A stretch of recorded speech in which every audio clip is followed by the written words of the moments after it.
Welcome.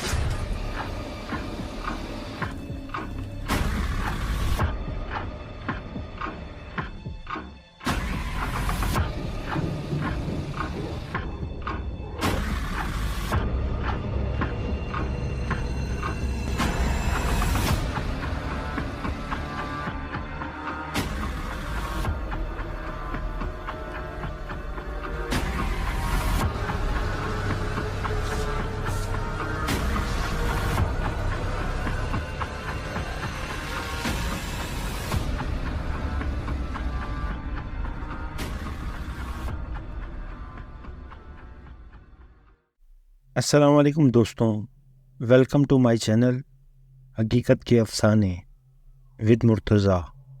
دوستوں کیسے ہیں آپ لوگ؟ امید کرتا ہوں آپ سب خیریت سے ہوں گے اور جہاں پر بھی ہوں گے خوش ہوں گے۔ دوستوں آج کی سٹوری سننے سے پہلے دل تھام لیں اور سٹوری کو چند سیکنڈ پاؤز کر کے آیت الکرسی وغیرہ پڑھ لیں اور اپنے آس پاس حصار باندھ لیں، اور پلیز یہ بچوں کے لیے سٹوری بالکل بھی نہیں ہے۔ یہ سب کچھ بول کر میں ہائپ کریٹ نہیں کر رہا ہوں۔ جب آپ سٹوری پوری سنیں گے تو آپ کو خود اندازہ ہو جائے گا کہ سٹوری واقعی میں بہت ہارر ہے، اور جن لوگوں کو ڈر لگتا ہے وہ ابھی سے ہی سٹوری بند کر دیں۔ چلتے ہیں سٹوری کی طرف۔ یہ سٹوری جنہوں نے ہم سے شیئر کی ہے انہوں نے اپنا نام بتانے سے منع کر دیا ہے، کیونکہ ابھی آپ کو آگے سٹوری سن کر اندازہ ہو جائے گا کہ انہوں نے اپنا نام مینشن کیوں نہیں کیا۔ چلتے ہیں ان کی سٹوری سنتے ہیں۔ یہ کہانی لاہور کی کہانی ہے اور فرح نام کی لڑکی تھی۔ وہ بتا رہی ہیں کہ یہ سٹوری میرے اور میرے ہسبینڈ کے ساتھ پیش آئی تھی۔ میری ایک بیٹی ہے جو 3 سال کی تھی اس ٹائم پہ۔ میری شادی 1999 میں ہوئی تھی، مگر یہ قصہ 2004 کا ہے۔ میرے ہسبینڈ جاب کرتے تھے، اور جاب ان کی اس طرح کی تھی کہ وہ 1 منتھ دن میں ڈیوٹی کیا کرتے تھے اور پھر 1 منتھ نائٹ میں ڈیوٹی کرتے تھے۔ کچھ گھریلو مسائل کی وجہ سے ہم نے اپنا گھر چھوڑ کر رینٹ پہ رہنا شروع کر دیا تھا۔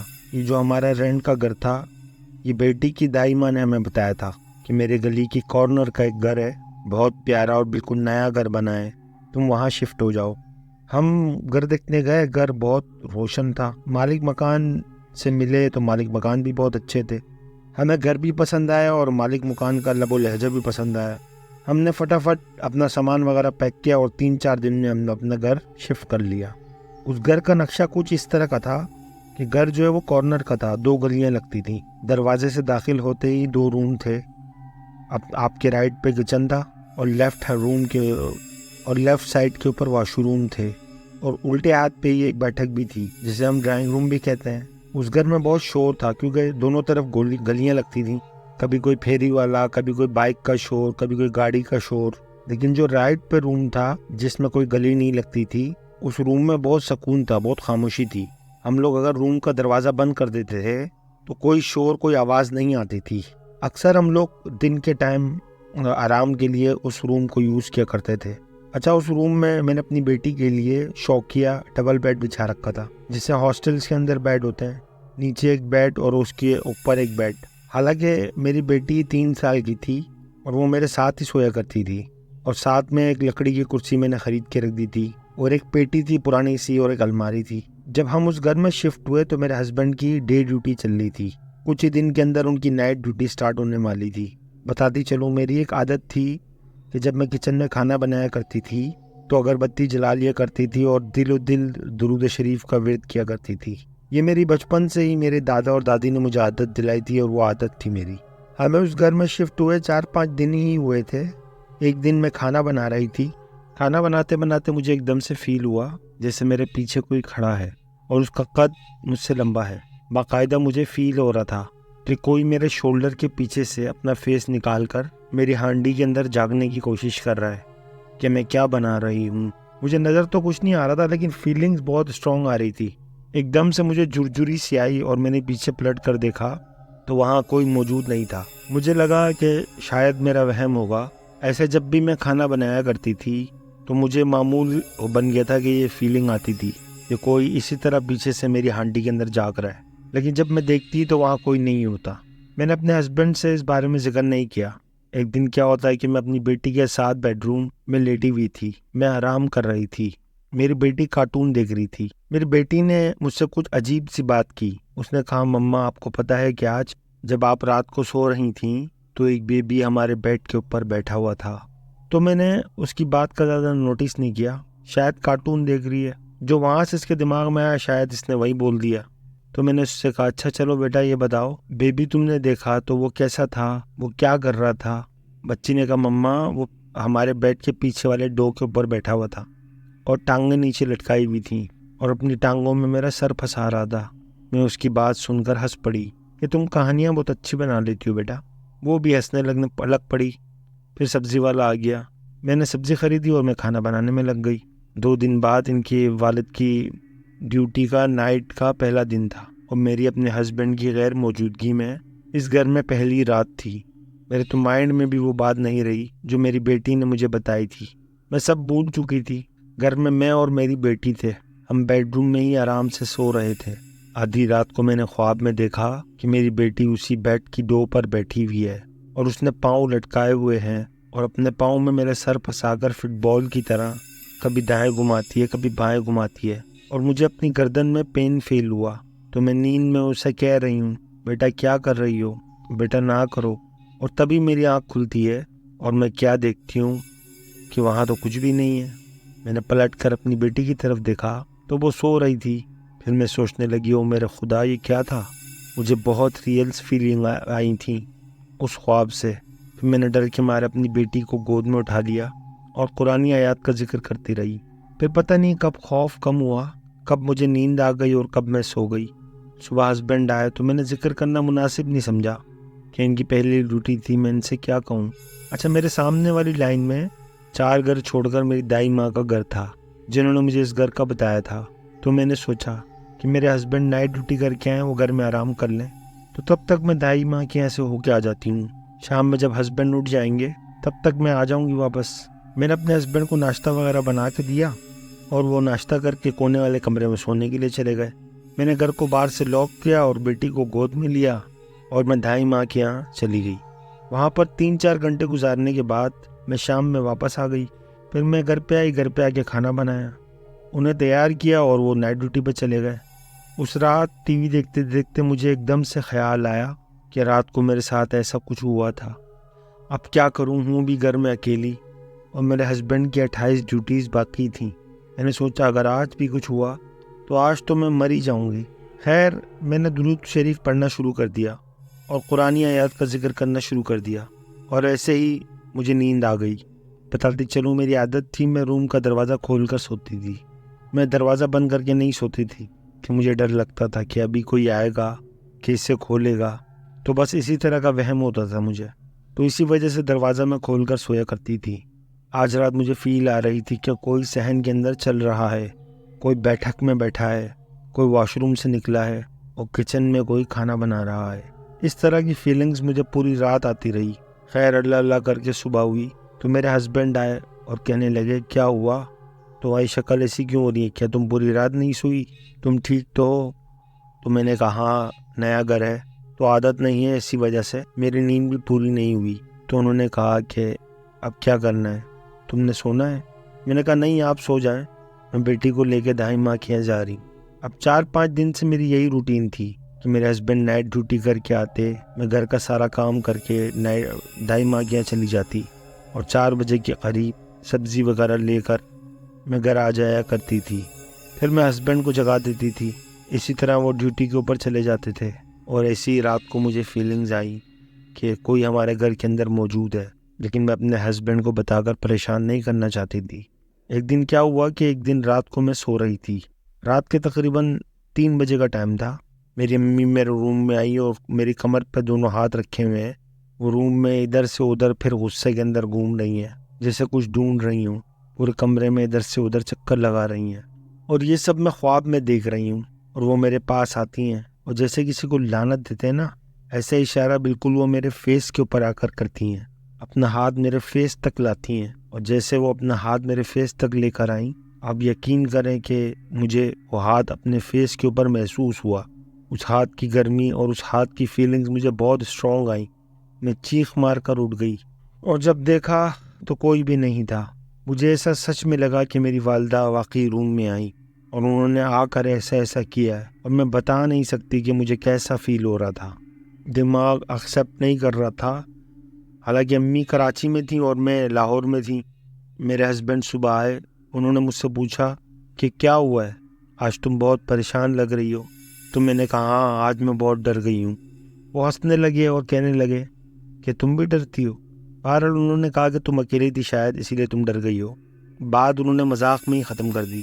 ویسے ہی میں نے انہیں ناشتہ دیا اور وہ کونے والے کمرے میں سونے چلے گئے، اور ویسے ہی میں اپنی تائی ماں کے گھر چلی گئی۔ اور اب کی بار جب میں 4 بجے جب سبزی وغیرہ لے کر واپس آئی اور جب گھر کا تالا کھلا تو میں بہت حیران ہوئی۔ میرے ہسبینڈ نہا دھو کر واش روم سے باہر آ رہے تھے۔ مجھے دیکھ کر انہوں نے عجیب سا فیس بنایا۔ میں نے کہا کیا بات ہے، کیا آپ اتنی جلدی اٹھ گئے؟ وہ کہنے لگے ہاں، تمہیں نہیں پتا۔ پھر انہوں نے بات کو گھما دیا اور کہا کیا بنا رہی ہو، جلدی بناؤ، ساتھ بیٹھ کر کھانا کھائیں گے۔ لیکن ان کے چہرے سے ایسا لگ رہا تھا کہ کچھ چھپا رہے ہیں۔ وہ بہت حیران کن چہرہ تھا۔ اور میں پھر کچن میں کھانا بنانے چلی گئی۔ آج جب میں کھانا بنا رہی تھی، پہلے سے ہی کچھ زیادہ ہونے والا تھا۔ وہ کچھ ایسے کہ جب میں کھانا بنانے لگی تو مجھے ایسے لگا کہ کوئی میرے پیچھے آ کر کھڑا ہوا ہے اور اس نے میری کمر میں ہاتھ ڈالا ہے، میرے شولڈر پہ اپنا سر رکھا اور میری ہانڈی کی طرف دیکھ رہا ہے۔ مجھے لگا میرے ہسبینڈ ہے، لیکن یقین کریں کہ میں نے دیکھا کوئی بھی نہیں تھا۔ میری حالت ایسے ہو گئی کہ میں بتا نہیں سکتی۔ پہلے تو بس مجھے فیل آتی تھی، لیکن آج تو باقاعدہ میں نے محسوس کیا اس کو۔ میرا رنگ میدے کی طرح سفید ہو گیا اور مجھے ٹھنڈے پسینے آنے لگے۔ مجھے کچھ سمجھ نہیں آ رہی تھی کہ میں کون سی ٹرانس میں چلی گئی ہوں۔ مجھے کچھ سمجھ نہیں آ رہی تھی کہ میں زمین پر ہوں، میں آسمان پر ہوں، میں خواب میں ہوں یا یہ حقیقت ہے۔ ہسبینڈ نے جب میری حالت دیکھی کہا کہ میں ڈاکٹر کے پاس لے کے چلوں تمہیں، طبیعت تمہاری خراب لگ رہی ہے۔ میں نے کہا نہیں، میں بالکل ٹھیک ہوں، کچھ نہیں ہوا۔ وہ پریشان تو ہوئے اور جاتے ہوئے انہوں نے کہا کہ میں تمہیں فون کروں گا، تمہیں رات کو ڈر لگے تو مجھ سے فون پر بات کر لینا۔ آج فیکٹری میں اتنا زیادہ کام نہیں ہے تو میں تمہیں کال کر کے بات کر لوں گا۔ پر میرے دماغ میں وہی سب چل رہا تھا۔ فیل لائک تو وہ میرے ہسبینڈ تھے، مگر جب میں نے دیکھا تو وہاں کوئی بھی نہیں تھا۔ کون تھا وہ؟ بس میرے دماغ سے یہ بات نکل کے نہیں دے رہی تھی۔ جب وہ سی ڈی کا دور تھا، میں نے اپنا دماغ ادھر ادھر لگانے کے لیے سی ڈی پر ایک مووی لگائی۔ میں نے ایک پرانی مووی لگا کر اور میں سے دیکھنے لگی۔ 1 بجے کے قریب دروازے پہ بیل بجتی ہے اور مجھے لگا کہ میرے ہسبینڈ ہے۔ اس وقت فون تو تھے لیکن اتنے زیادہ عام نہیں تھے، مگر ہم دونوں میاں بیوی کے پاس فون تھے۔ انہوں نے مجھے فون نہیں کیا، حالانکہ ان کی عادت تھی اگر وہ باہر آتے تو وہ مجھے فون ضرور کرتے۔ انہوں نے مجھے آواز دی جاگ رہی ہو تو دروازہ کھولو، میں آ گیا ہوں۔ میں نے جا کر دروازہ کھولا تو ان کے پاس بائک نہیں تھی۔ انہوں نے کہا کہ یار فیکٹری کے اندر اتنا زیادہ کام نہیں تھا۔ میں نے سوچا گھر چلے جاتا ہوں، اور تمہاری طبیعت بھی ٹھیک نہیں لگ رہی تھی، اور بائک میں نے ایک لڑکے کو دے دی، اسے ضرورت تھی۔ میں نے کہا تم رکھ لو، میں صبح وین سے آ جاؤں گا۔ حالانکہ میرے ہسبینڈ کسی کو بائک نہیں دیتے تھے، ایون اپنے بھائی تک کو نہیں دیتے تھے۔ وہ اپنی بائک سے بہت پیار کرتے تھے اور بہت خیال رکھتے تھے بائک کا۔ میں نے کہا کہ آپ تو بائک کسی کو نہیں دیتے تھے، تو انہوں نے کہا کہ وہ بہت مجبور تھا اس لیے میں نے دے دی۔ تو تم اتنے سوال کیوں کر رہی ہو؟ میں آ گیا ہوں، تمہیں اچھا نہیں لگا؟ خیر، انہوں نے عجیب رومانٹک سی لک دی اور ہم کونے والے کمرے میں چلے گئے۔ وہاں ہم تھوڑی دیر باتیں کرتے رہے۔ پھر کچھ ٹائم بعد وہ کہنے لگے میں ابھی آتا ہوں۔ میں سمجھی واش روم وغیرہ جا رہے ہیں۔ پھر 1 گھنٹہ گزرتا ہے، 2 گھنٹے گزرتے ہیں، ایون کی اذانیں انہیں لگ گئیں، میرے ہسبینڈ نہیں آئے۔ میں پریشان ہوئی اور سوچنے لگی کہ شاید دوسرے والے روم میں جا کر لیٹ گئے۔ میں خود اٹھ کر دیکھتی ہوں تو میں نے جا کر دیکھا تو وہ جو دوسرے روم میں ڈبل بیڈ تھا، اس کے نیچے والے بیڈ پر میرے ہسبینڈ سو رہے ہیں، اور میں نے ان پر چادر ڈال دی اور میں اپنی بچی کے ساتھ دوسرے روم میں لیٹ گئی۔ اب یہاں سے میری زندگی چینج ہونے والی تھی۔ ٹھیک 7 بجے کے قریب بیل بجتی ہے۔ بیل بجنے کے بعد بائک کا ہارن بجتا ہے اور مجھے کال آتی ہے کہ بیگم دروازہ کھولو۔ میں نیند میں تھی اور میں نے فون رکھا اور کہا کہ اچھا کھول رہی ہوں۔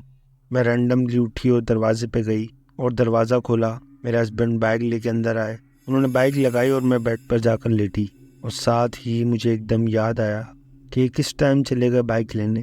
یہ تو 7 والے روم میں سو رہے تھے اور رات کو 1 بجے آ گئے تھے، اور ساتھ ہی میں سٹپٹا کر ہڑبڑا کر اٹھ کر بیٹھ گئی اور میں بھاگتی ہوئی اس روم میں گئی جس روم میں ہسبینڈ سو رہے تھے، تو میں نے چادر ڈالی تھی۔ جب میں اس روم میں پہنچی تو اس روم میں کوئی بھی نہیں تھا۔ میرے رونگٹے کھڑے ہو گئے۔ میرے ہسبینڈ نے میرا فیس دیکھا اور دیکھتے ہی کہا کہ کیا ہوا ہے؟ میں نے کہا آپ رات کو نہیں آئے تھے 1 بجے؟ انہوں نے کہا نہیں۔ میں نے کہا نہیں آپ آئے تھے رات کو۔ یار کیا عجیب پاگلوں والی باتیں کر رہی ہو تم، میں تمہارے سامنے آ رہا ہوں۔ نہیں رات کو آپ آئے تھے بنا بائک کے۔ انہوں نے کہا نہیں میں رات کو آیا ہی نہیں، میں ابھی آ رہا ہوں تمہارے سامنے۔ تم کس طرح کی باتیں کر رہی ہو؟ کیا ہو گیا؟ خیریت ہے سب؟ میرے اندر ایک دم خوف پیدا ہو گیا کہ جو رات کو آیا تھا وہ کون تھا، اور یہ کیوں ہوا، اور یہ کیوں ہو رہا ہے میرے ساتھ اس گھر کے اندر۔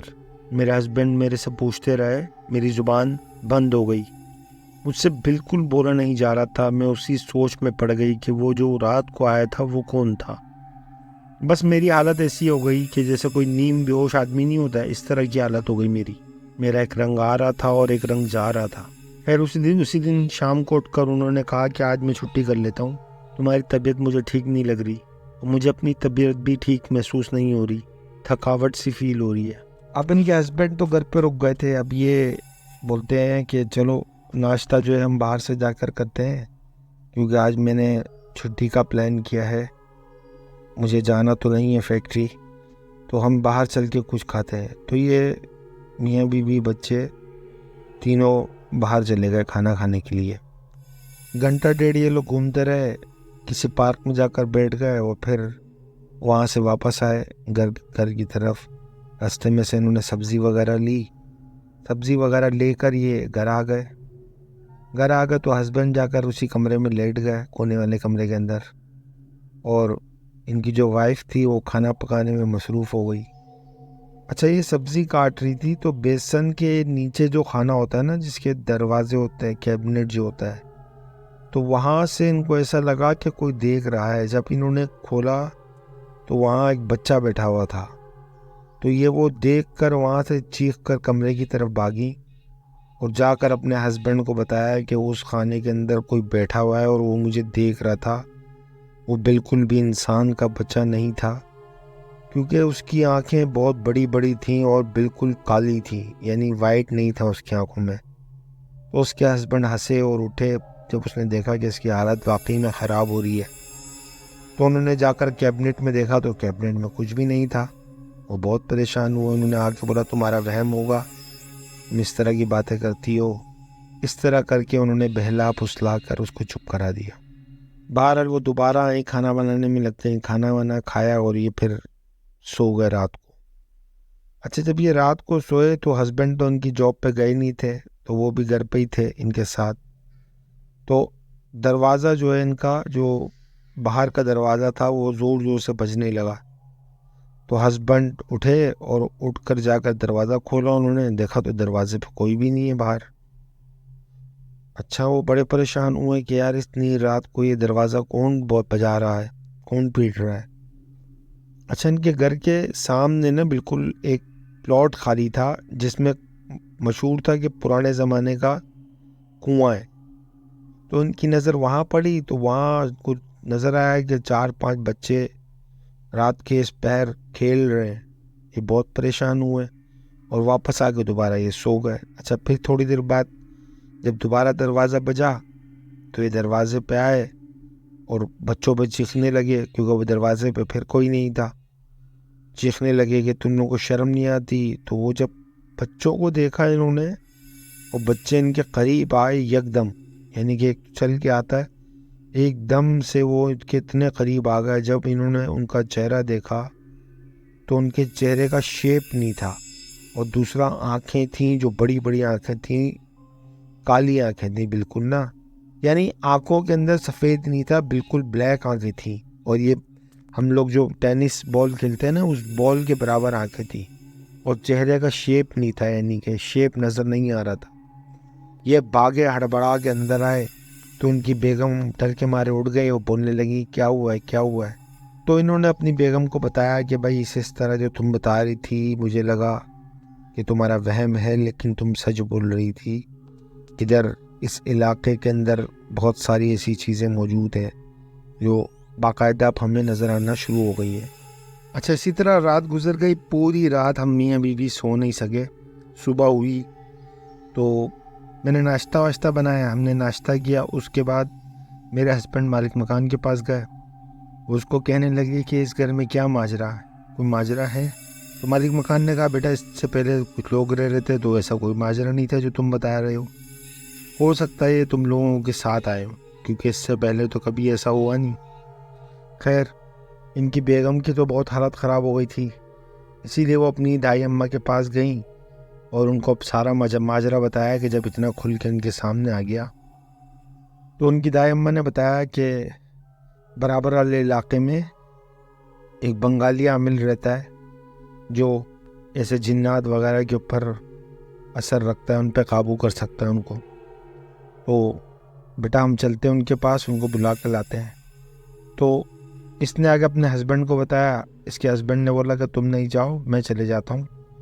تو اس کے ہسبینڈ کو دائی اماں نے ایڈریس سمجھایا، تو یہ پوچھتے پاچھتے وہاں پہنچے اور وہاں جا کر ان سے ملے اور ان کو سارا ماجرا بتایا کہ اس طرح کا ہم لوگوں کے ساتھ ماجرا ہے۔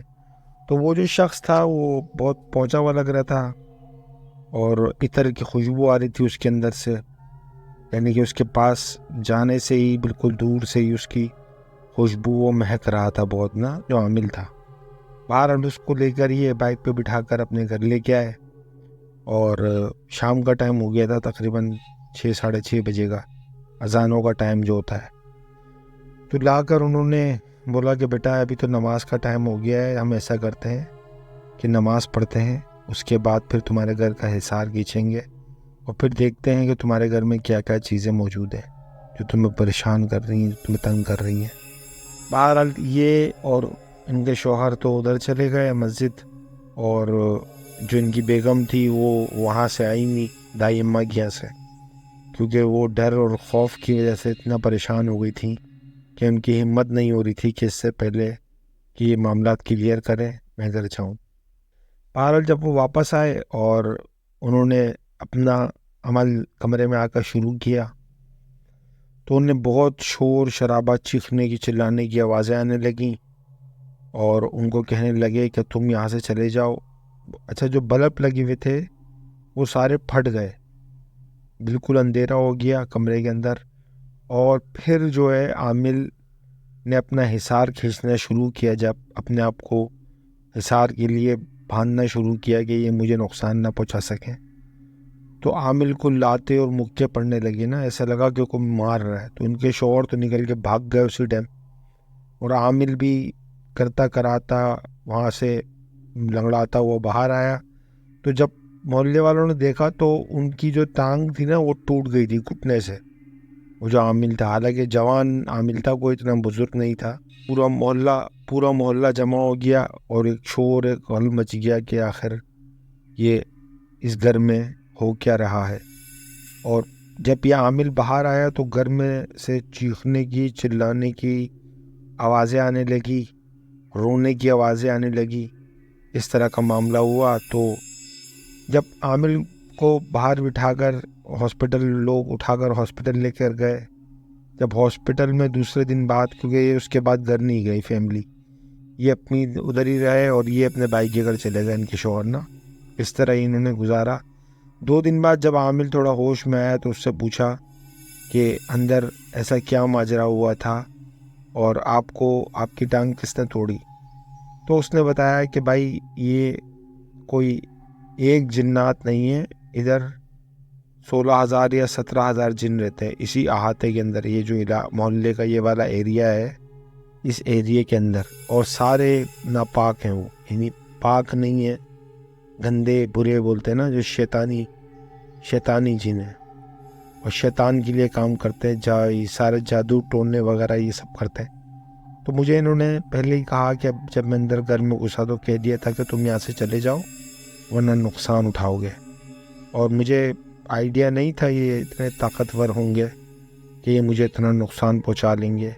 ان میں ایک جو چڑیل تھی، جو کہا جاتا ہے کہ وہ سب سے بڑی چڑیل ہوتی ہے جس کو دیوی بولتے ہیں، دیوی، تو وہ دیوی تھی جو اس کمرے میں بیٹھی ہوئی تھی جس کمرے میں یہ سارا ماجرا ان لوگوں کے ساتھ پیش آیا، اور جو یہ ساری چیزیں، چھوٹے موٹے بچے اور یہ سب جو ان کو نظر آ رہے تھے، یہ سارے پورا ایک خاندان تھا جن کو چلانے والی اور وہ کرنے والی وہ عورت تھی، یعنی دیوی تھی۔